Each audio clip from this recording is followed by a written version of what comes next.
When I watched Nightmare from 1956, I couldn't help but feel like I was being pulled into the same disorienting psychological spiral as Stan Grayson, the film's troubled protagonist. The plot, about a man haunted by a recurring nightmare where he strangles someone to death, immediately caught my attention because of how real the dream feels to him. The idea that a nightmare could be more than just a bad dream, maybe even a repressed memory, is something that got under my skin from the start.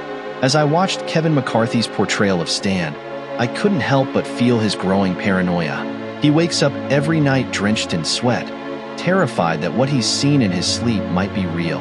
The film wastes no time in making you question what's real and what isn't, much like Stan himself.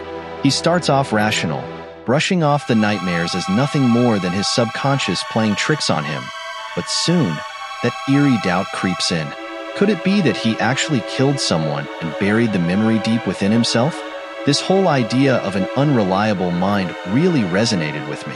We've all had moments where we question our own memory or wonder if we're remembering something correctly.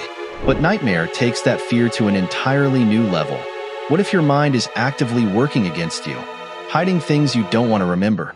Then there's Edward G. Robinson, who plays Renee, Stan's brother-in-law and a retired detective. He's the logical, grounded figure in this whirlwind of paranoia. Watching Renee interact with Stan was like watching a battle between logic and emotion. Renee is calm, methodical, and skeptical about Stan's fears. It's clear that he doesn't really believe that Stan could have committed a murder in his sleep. But as the movie progresses, even Renee's conviction is tested. The tension between them grows, and Renee's investigative instincts kick in, helping Stan sift through the murky waters of his fractured memory. I really appreciated the noir elements in the film. The way Nightmare uses light and shadow is perfect for setting the mood. The cinematography has that classic black and white look where the lighting seems to mirror Stan's mental state. The scenes where he's consumed by his fear and confusion are filled with sharp contrast between light and dark, almost as if the visuals themselves are hinting at the battle between clarity and chaos in his mind. The actual nightmare sequences are some of the most striking moments in the film. The way they're filmed feels so exaggerated and surreal, like you've stepped into a distorted version of reality.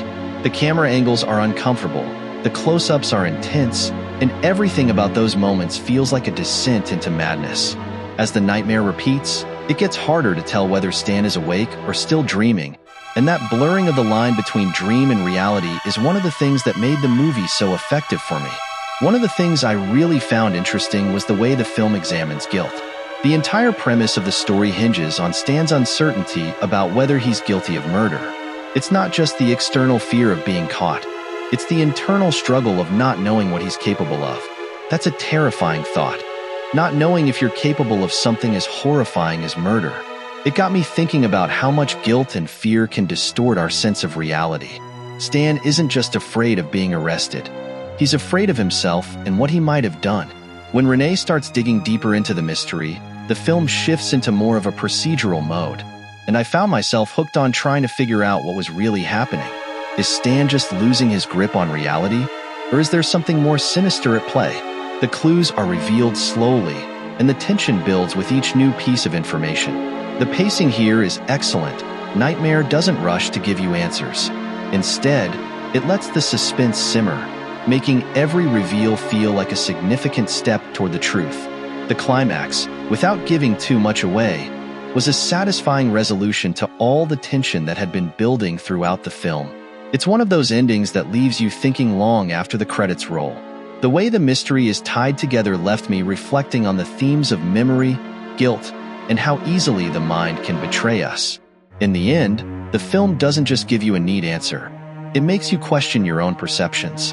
All in all, I was impressed by how Nightmare, 1956, blended psychological thriller elements with classic noir style.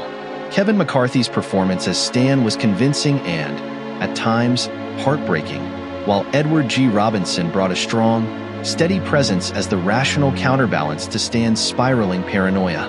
The film's use of light, shadow, and disorienting visuals added to the overall sense of unease, making it a movie that kept me engaged and guessing until the very end. If you're someone who enjoys films that explore the darker side of the human mind, I highly recommend giving Nightmare a watch. It's a hidden gem of 1950s cinema that deserves more attention.